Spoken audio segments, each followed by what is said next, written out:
Hello everyone, RRB NTPC undergraduate எக்ஸாமுக்கான exam date எப்போ நடக்க போகுது சிபிடி 1க்கு அப்படின்னு சொல்லி அஃபிஷியலாக நமக்கு ஆர்ஆர்பி வந்து பார்த்தோன்னா ஒரு நோட்டீஸ் ரிலீஸ் பண்ணிட்டாங்க. ஸோ எக்ஸாம் டேட்டை பொறுத்த வரைக்கும் ஆகஸ்ட் 7ஆம் தேதியிலேருந்து செப்டம்பர் 8ஆம் தேதி வரைக்கும் நடக்க போது. கிட்டத்தட்ட 60 லட்சத்துக்கும் மேற்பட்ட அப்ளிகேஷன் வந்து ஃபில் ஆகிருக்கு. ஸோ இது எல்லாமே நடத்தி முடிக்கிறதுக்கு அவங்களுக்கு ஒரு மாதம் மேலே டைம் எடுக்குது. பட் நம்ம எல்லாருமே ஜூலையிலே நடத்தி முடிச்சிருவாங்க அப்படின்னு சொல்லி எதிர்பார்த்துட்டு இருந்தோம்.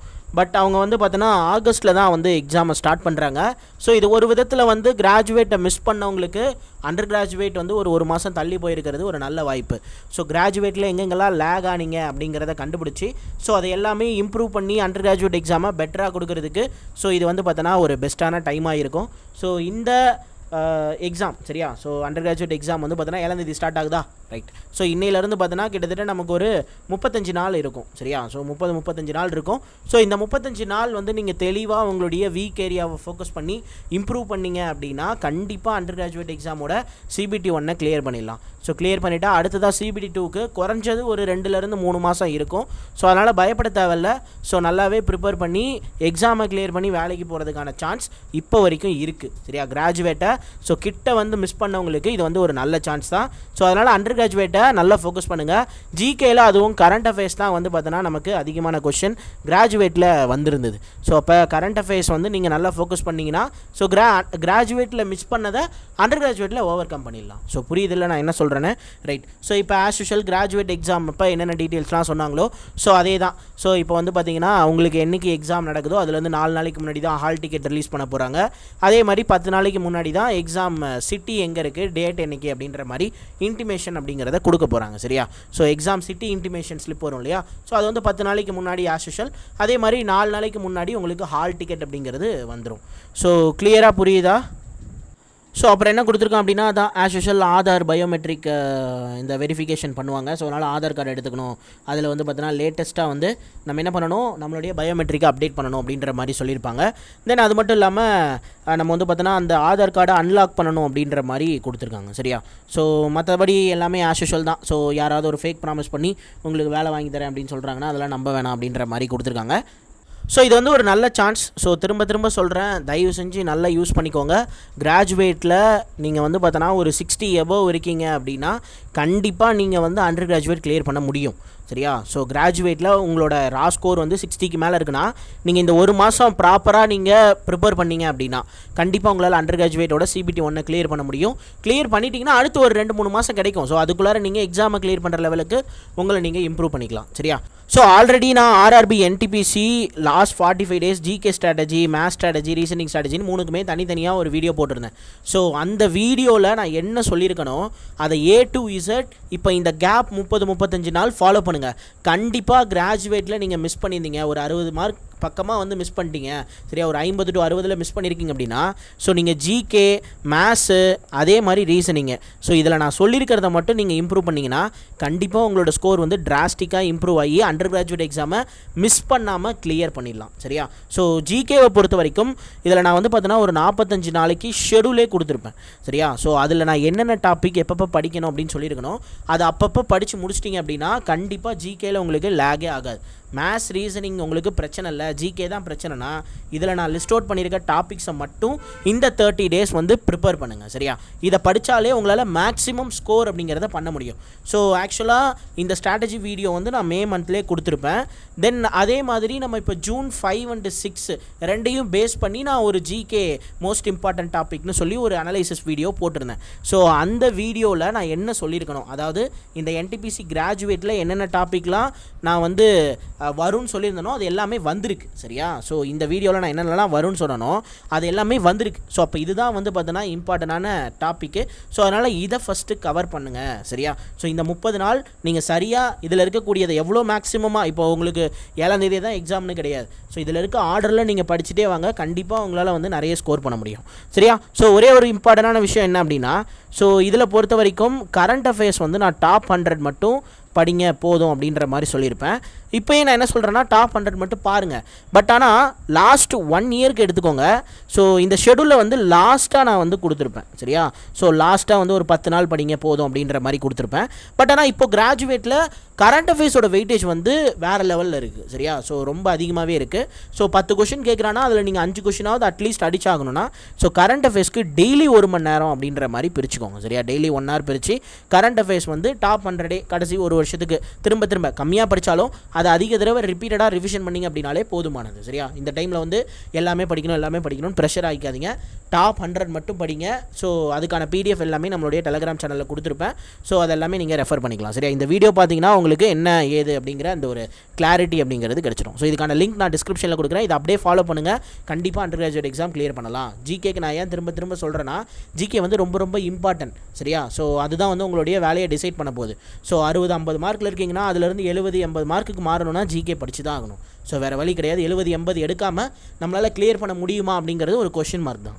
ஸோ புரிஞ்சிருக்கும்னு நினைக்கிறேன். ஸோ அடுத்ததான் நான் வந்து மேத்தமெட்டிக்ஸோட ஸ்ட்ராட்டஜியே என்னென்னு சொல்கிறேன். ஸோ இப்போ நான் வந்து டிஎன்பிஎஸ்சி ஆஸ்பிரண்ட்டோ அல்லது நான் வந்து மேத்ஸில் வந்து எனக்கு ரொம்ப வீக்காக இருக்கேன். சரியா? ஜிகே கூட என்னால் வந்து ஏதோ ஒன்று பண்ணி போட்டுற முடியுது. ஸோ ரீசனிங்கே எனக்கு பிரச்சனை இல்லை. ஸோ எனக்கு மேத்ஸ் தான் பிரச்சனை அப்படின்னா ஸோ நீங்கள் இந்த 45 நாள் சரியா இந்த ஸ்ட்ராட்டஜி வீடியோ பார்த்தீங்கன்னா இந்த 30-35 நாளில் நீங்கள் என்ன பண்ணணும் அப்படிங்கிற ஒரு கிளியரான ஐடென்டிட்டி அப்படிங்கிறது கிடச்சிடும். ஸோ இதுக்கும் நான் 45 டேஸ் ஷெடியூல் போட்டிருப்பேன். ஸோ இது வந்து பார்த்தீங்கன்னா முழுக்க மேத்ஸில் நான் வந்து என்னால் மார்க்கே இம்ப்ரூவ் பண்ண முடியல, நான் என்ன தான் பண்ணாலும் அப்படின்னு நினைக்கிறவங்களுக்காக இந்த வீடியோ அப்படிங்கிறது போடப்பட்டது. சரியா? ஸோ இதோட லிங்க்கும் நான் டிஸ்கிரிப்ஷனில் கொடுக்குறேன். இதை செக் பண்ணி பாருங்கள், உங்களுக்கு புரியும். ஸோ அடுத்ததாக வந்து பார்த்தோன்னா நம்ம வந்து ரீசனிங். ஸோ நான் ரீசனிங்கில் தான் வீக்காக இருக்கேன். ஸோ அப்படின்னு நினச்சிங்கன்னா நீங்கள் ரீசனிங்க்கு என்ன பண்ணணும் அப்படிங்கிறத நான் அதே மாதிரி 45 டேஸ் ஸ்ட்ராட்டஜி வந்து போட்டு கொடுத்துருப்பேன். இதில் வந்து பார்த்தோன்னா நீங்கள் ஆஸ் யூஷுவல் டே 1லேருந்து நீங்கள் உங்கள் எக்ஸாம் போகிற வரைக்கும் நீங்கள் அப்படியே கவர் பண்ணிகிட்டே வாங்க. ஸோ புரியுதில்ல? ஸோ அடுத்ததான இம்பார்ட்டண்டான விஷயம் என்ன அப்படின்னா குரூப் டி எக்ஸாம் எப்போ? சரியா? குரூப் டி எக்ஸாம் எப்போ வரும் அப்படிங்கிறது தான் குரூப் டி ஆஸ்பிரண்ட்ஸோட கொஷினாக இருக்கும். ஸோ ஆக்சுவலாக வந்து எஸ்எஸ்சியோட கேலண்டர் ரிலீஸ் பண்ணியிருந்ததுனால நம்ம எஸ்எஸ்சிக்கு ஃபிக்ஸடாக டேட்ஸ் இருந்தது. ஸோ அதனால் நமக்கு வந்து ரயில்வேயோட எக்ஸாம் வந்து கிளாஷ் ஆகும் அப்படின்னு வந்து சொல்லியிருந்தேன். சரியா? ஸோ இப்போது எஸ்எஸ்சி சைட்லேருந்து எந்த ஒரு எக்ஸாம் டேட் சேஞ்ச் பார்த்தோன்னா எந்த ஒரு இன்ஃபர்மேஷனும் கொடுக்கல. ஸோ அப்படி இருக்கும்போது அது ஆக்சுவலாக அந்த டேட்டில் நடந்தது அப்படின்னா ஸோ நம்ம ரயில்வே எக்ஸாம்ஸும் அதே டேட்டில் நடக்க தான் போகுது. சரியா? அதே டேட்டில் நடக்க தான் போகுது. ஸோ அவங்க மாற்றலைன்னா 2 எக்ஸாமும் கிளாஷ் ஆகலாம். சரியா? 2 எக்ஸாமும் கிளாஷ் ஆகலாம். ஸோ அதனால் இப்போ கிளாஷ் ஆகுதுன்ற கேஸை வச்சுக்கிட்டோம் அப்படின்னாலே சரியா கிளாஷ் ஆகுதுன்ற கேஸை வச்சுக்கிட்டோம் அப்படின்னாலே நமக்கு வந்து குரூப் டி எக்ஸாம் எப்போ வரும் அப்படின்னா அக்டோபர் மாதம் கண்டிப்பாக வந்துடும். ஏன்னா ஆகஸ்ட்டு 9ஆம் தேதியிலேருந்து ஆகஸ்ட் 7ஆம் தேதியிலேருந்து செப்டம்பர் 8ஆம் தேதி வரைக்கும் நமக்கு என்ன நடக்குது? அண்டர் கிராஜுவேட் எக்ஸாம் நடக்குது. ஸோ இதுக்கு அடுத்தது உடனே வந்து குரூப் டி ஸ்டார்ட் பண்ணானான்னு கேட்டால் இல்லை. நடுவில் சென் 07ன்னு சொல்லி ஒரு மினிஸ்டீரியல் ஐசோலேட்டட் கேட்டகரிஸ் ஒரு எக்ஸாம் வந்து இருக்குது. சரியா? ஸோ அப்போ இந்த செப்டம்பர் எண்டுக்குள்ளார அந்த மினிஸ்டீரியல் எக்ஸாம்ஸை கண்டக்ட் பண்ணுவாங்க. ஸோ அப்போ அக்டோபர்லேருந்து எக்ஸாம் ஸ்டார்ட் ஆகிறதுக்கான சான்ஸ் தான் அதிகமாக இருக்குது. இது எப்போனா எஸ்எஸ்சியும் ஆர்ஆர்பியும் கிளாஷ் ஆகுது, எக்ஸாம் டேட் கிளாஷ் ஆகுது அப்படின்னா சரியா 2 வெண்டாருமே ஒருத்தர் தான் டிசிஎஸ் தான் நடத்துகிறாங்க. இப்போ வரைக்குமே டிசிஎஸ் தான். ஸோ அப்படி இருக்கும்போது கிளாஷ் ஆகிறதுக்கான சான்ஸ் கம்மி.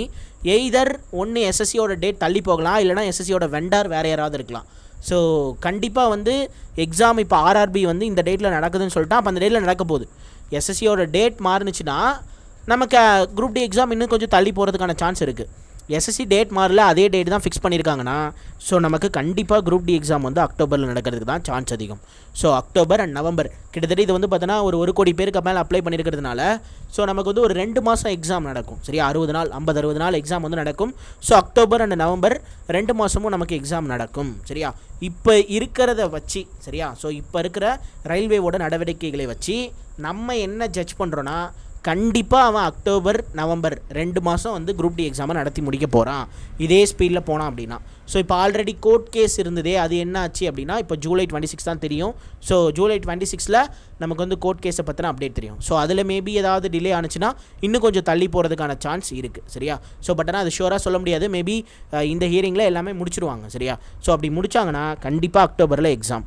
சரியா? இது எப்போது எஸ்எஸ்சி எக்ஸாம் வந்து ஆஸ் யூஷுவல் அவன் கொடுத்துருக்க டேட் படியே நடத்துகிறான் அப்படின்னா நம்ம ஆர்ஆர்பி எக்ஸாமும் கிளாஷ் ஆனிச்சுன்னா இதுதான்.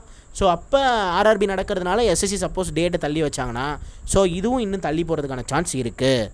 இப்போது எக்ஸாம் வந்து அக்டோபர்லேயே நடக்குது அப்படின்றத மைண்டில் ஃபிக்ஸ் பண்ணிவிட்டு நீங்கள் அக்டோபரில் எக்ஸாம் நடந்ததுன்னா எப்படி ப்ரிப்பேர் பண்ணுவீங்களோ அது மாதிரி இந்த 90 நாள் ப்ரிப்பேர் ஆகி ரெடி ஆயிருங்க. சப்போஸ் அக்டோபர் எக்ஸாம் இல்லை நவம்பர் போகுது இல்லை டிசம்பர் போகுது அப்படின்னு தள்ளி போணுச்சுன்னா ஸோ நல்ல மோல்டு பண்ணிக்கோங்க. சரியா? அப்போ தள்ளி போகுதுன்னா இன்னும் கொஞ்சம் டைம் கிடைக்குதுன்னு அர்த்தம். அப்போ இன்னும் நீங்கள் நிறைய மார்க் டெஸ்ட் போட்டு குரூப் டிக்கு இன்னும் நீங்கள் உங்களை நீங்கள் ஸ்ட்ராங் பண்ணிகிட்டே வரலாம். சரியா? ஸோ நல்ல மார்க்கை பூஸ்ட் பண்ணிக்கிட்டே போகலாம். ஸோ அதனால் நீங்கள் வந்து அக்டோபரில் எக்ஸாம் வருதுங்கிறத நல்ல மைண்டில் ஃபிக்ஸ் பண்ணிக்கோங்க. நான் திரும்ப சொல்கிறேன், அக்டோபரில் எக்ஸாம் குரூப் டி வரும்னு சொல்லி மைண்டில் ஃபிக்ஸ் பண்ணிவிட்டு அதுக்காக ப்ரிப்பேர் பண்ண ஆரம்பிங்க. இன்னும் 90 நாள் தான் இருக்குது. ஸோ கிளியரா? ஸோ அடுத்ததாக ஒரு இம்பார்ட்டண்டான இன்ஃபர்மேஷன் என்ன அப்படின்னா, நம்ம YCT புக்கில் இருக்கக்கூடிய எல்லா ப்ரீவியஸ் இயர் கொஷினும் கிட்டத்தட்ட 6000க்கும் மேற்பட்ட ப்ரீவியஸ் இயர் கொஷின் இருக்குது. எல்லாமே ரயில்வேவோட ஒரிஜினல் ப்ரீவியஸ் இயர் கொஷின். அதை நம்ம என்ன பண்ணியிருக்கோம், பைலிங்குவலில் ட்ரான்ஸ்லேட் பண்ணி ஸோ நான் வந்து தமிழ்லேயே எல்லா கொஷினுமே உங்களுக்கு எக்ஸ்பிளைன் பண்ணியிருக்கேன் அப்படிங்கிறதுலாம் நிறைய பேருக்கு தெரிஞ்சிருக்கும். ஸோ இப்போ இந்த இடத்துல நான் என்ன சொல்ல வரேன் அப்படின்னா, இதுக்கு முன்னாடி 3 இயர்ஸ் வேலிடிட்டி மட்டும் தான் ப்ரொவைட் பண்ணிட்டு இருந்தோம். இப்போ நான் என்ன பண்ணிட்டேன் அப்படின்னா 299க்கு 1 இயர் வேலிடிட்டிக்கு இந்த கோர்ஸை அவைல் பண்ணிக்கிற மாதிரி ரெடி பண்ணியிருக்கேன். சரியா? ஸோ அதே மாதிரி 3 இயர் வேலிடிட்டி வந்து பார்த்தோன்னா நமக்கு 599. அதாவது டபுள் த அமௌண்ட் பே பண்ணிங்க அப்படின்னா ஸோ 2 இயர் வேலிடிட்டிக்கு பதிலாக உங்களுக்கு 1 இயர் வேலிடிட்டி ஃப்ரீயாக கிடைக்கும். சரியா? ஸோ இதுதான் கான்செப்ட். ஸோ உங்களுக்கு 3 இயர் வேணுமா அல்லது 1 இயர் வேணுமா அப்படிங்கிறதெல்லாம் நீங்கள் முடிவு பண்ணிக்கோங்க. ஸோ 299 பே பண்ணி 1 இயர் வேலிடிட்டி பர்ச்சேஸ் பண்ணிக்கலாம், அது தனி. அதே மாதிரி 599 பே பண்ணி 3 இயர் வேலிடிட்டி பர்ச்சேஸ் பண்ணிக்கலாம், அதுவும் தனி. ஸோ முழுக்க இந்த கோர்ஸில் என்னென்ன வீடியோஸ்லாம் கவர் பண்ணியிருக்கேன், டெஸ்ட் சீரிஸ் கொடுத்துருக்கேன், தென் கிளாஸ் நோட்ஸ் ப்ரொவைட் பண்ணியிருக்கேன், எல்லாமே பிரிண்டபிள். தென் அதே மாதிரி கிட்டத்தட்ட 6000க்கும் மேற்பட்ட ப்ரீவியஸ் இயர் கொஸ்டின் சால்வ் பண்ணியிருக்கேன். ஸோ இதை பற்றின A to Z டீட்டெயிலான வீடியோ அப்படிங்கிறத நான் இதுக்கு அடுத்த வீடியோவாக கொடுப்பேன். சரியா? ஸோ இந்த வீடியோ ரெக்கார்ட் பண்ணி எடிட் பண்ணி முடிச்சுட்டு தென் அடுத்ததாக நான் இதை பற்றி ஒரு கம்ப்ளீட் இன்ஃபர்மேஷனை A to Z வந்து கொடுப்பேன். எப்படி அக்சஸ் பண்ணுறது, ஸோ எப்படி டவுன்லோட் பண்ணுறது, ஆப்பை எப்படி டவுன்லோட் பண்ணுறது, தென் கண்டென்ட் எப்படி அக்சஸ் பண்ணுறது, ஸோ இந்த 2 கோர்ஸ்க்கு இருக்கக்கூடிய வித்தியாசம் என்ன. ஸோ ஒன்றுமே இல்லை, வேலிடிட்டி மட்டும் தான் வித்தியாசம், வேறு எதுவும் கிடையாது. பேசிக்கான விஷயம் தான். சரியா? இது தெரிஞ்சவங்க நீங்கள் டேரெக்டாக போய் பர்ச்சேஸ் பண்ணுறதுனா பர்ச்சேஸ் பண்ணிக்கோங்க. சரியா? இல்லைனா நான் அடுத்து ஒரு வீடியோ போடுவேன், அந்த வீடியோவையும் நீங்கள் வந்து செக் பண்ணிட்டீங்க அப்படின்னா உங்களுக்கு கிளியராக எல்லா டவுட்டும் முடிஞ்சுது. ஸோ அதனால் நோ இஷ்யூஸ். சரியா? ரைட். ஸோ தேங்க்யூப்பா. சரியா? ஸோ இப்போ வந்து அண்டர் கிராஜுவேட் எக்ஸாமோட டேட் வந்து ரிலீஸ் ஆயிடுச்சு. இதுக்கு மேலே அசால்ட்டாக இருக்காதீங்க, தயவு செஞ்சு நல்லா ப்ரிப்பேர் பண்ணுங்கள். 30 நாள் உங்களுக்கு கடவுள் கொடுத்த வரோம். சரியா? இந்த 30 நாள் நீங்கள் வந்து அழகாக ஜிஎஸ்க்கு என்ன பண்ணணும், மேத்ஸ்க்கு என்ன பண்ணணும் அப்படிங்கிறதெல்லாம் நான் தெளிவாக சொல்லியிருப்பேன். ஸோ அதுபடி நீங்கள் வந்து தெளிவாக பண்ணிட்டீங்கன்னா எந்த பிரச்சனையும் கிடையாது. ஸோ கண்டிப்பாக உங்களால் அண்டர் கிராஜுவேட் எக்ஸாம் கிளியர் பண்ண முடியும். இது வந்து மெயினாக நான் யாருக்காக சொல்கிறேன் அப்படின்னா, நான் என்னோடய ஸ்கோர் வந்து கிராஜுவேட்டில் ஒரு 50 to 60 இருக்குது அப்படின்றவங்களுக்கு. சரியா? அதுக்கு மேலே இருக்கவங்களுக்கு. சரியா? ஒரு 55, 60 அது இந்த ரேஞ்சுக்கு மேலே இருக்கவங்க கண்டிப்பாக நீங்கள் இந்த ஸ்ட்ராட்டஜியை பயன்படுத்தினீங்கன்னா உங்களால் அண்டர் கிராஜுவேட்டை ஈஸியாக கிளியர் பண்ண முடியும். சரியா? ஸோ கிராஜுவேட்டில் ஒரு 55க்கு மேலே இருக்கீங்கன்னா கண்டிப்பாக நீங்கள் என்ன பண்ணலான்னா இந்த ஸ்ட்ராட்டஜி படி ஃபாலோ பண்ணுங்கள். ஸோ நீங்கள் வந்து கண்டிப்பாக எக்ஸாமை கிளியர் பண்ணிடலாம். சரியா? இது வந்து பார்த்தோன்னா நமக்கு வந்து 30-35 நாள் டைம் இருக்கிறது ஒரு பெரிய விஷயம். ஸோ அது இல்லை அப்படின்னா நம்ம டவுட்டு. சரியா? டவுட் ஒரு வாரம் தான் இருக்குது, 10 நாள் தான் இருக்குன்னா டவுட்டு. இப்போ தான் நமக்கு தெரிஞ்சு போச்சு கிராஜுவேட் எக்ஸாம் எப்படி நடந்து முடிஞ்சுது, அதில் என்னென்ன ப்ராசஸ் இருக்குது. ஸோ இப்போ 4-5 வருஷத்துக்கு கழிச்சு இப்போ 2025 எக்ஸாம் நடக்குது. ஸோ அதில் ஏதாவது சேஞ்சஸ் இருக்குதா, எக்ஸாம் கொஷின் லெவல் ஏதாவது சேஞ்சஸ் இருக்குது அப்படின்றதெல்லாம் நம்ம பார்த்துருப்போம். எதுவுமே இல்லை, ஆஸ் யூஷுவல் அவன் எப்பயும் ஃபாலோ பண்ணுற மெத்தடில் தான், எப்பயும் ஃபாலோ பண்ணுற லெவல் ஆஃப் கொஷின் தான் வந்து எடுத்துகிட்டு போயிருக்காங்க. அதனால் நம்ம போகிற வழி கரெக்டு தான். அதை இன்னும் கொஞ்சம் ஸ்ட்ராங் பண்ணிவிட்டு இன்னும் கொஞ்சம் பூஸ்ட் பண்ணி எவ்வளோ சீக்கிரம் எல்லாத்தையும் படிக்க முடியுமோ அவ்வளோ சீக்கிரம் எல்லாத்தையும் படிங்க. சரியா? படிச்சுட்டு கண்டிப்பாக உங்களால் NTPC கிராஜுவேட்டு கிளியர் பண்ண முடியல அப்படின்னாலும் அண்டர் கிராஜுவேட்டை கிளியர் பண்ண முடியும், கிளியர் பண்ணுவீங்க. சரியா? So thank you, all the best, நல்லா பண்ணுங்கள். சரியா?